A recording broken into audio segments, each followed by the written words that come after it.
బాహుబలికి ఎంత పేరు వచ్చిందో అందులోని కాలకేయుల ఎపిసోడ్కి కాలకేయ రాజుగా ప్రభాకర్కి అంతే పేరు వచ్చింది. సీరియస్ మోడ్లో కాలకేయులు మాట్లాడిన క్లికీ భాష కూడా బాగా క్లిక్ అయింది.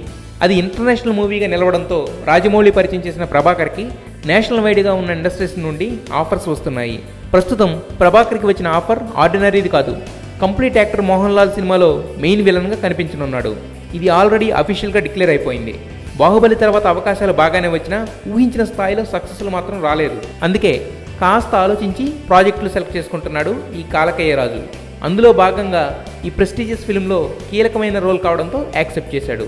ఈ సినిమా తనకు మలయాళంలో కూడా వరుస అవకాశాలు ఇప్పిస్తుందని ఆశగా ఉన్నాడు. ఈ సినిమాలో ఇంకో హీరో అయిన పృథ్వీరాజ్ నెగిటివ్ రోల్లో ప్రభాకర్కి అసిస్టెంట్గా కనిపిస్తున్నాడట. సో మొత్తానికి కాస్త లేట్ అయినా భారీ ప్రాజెక్ట్లో క్రేజీ ఆఫర్ పట్టాడు కాలకేయ ప్రభాకర్. ఆఫ్టర్ ఆల్ 8,000 సంపాదించేవాడికి ఎవరు పిల్లనిస్తారు?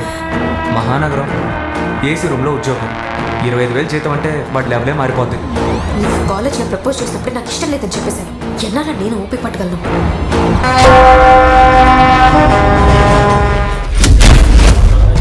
పులి వేటాడాలంటే జింక కావాలి.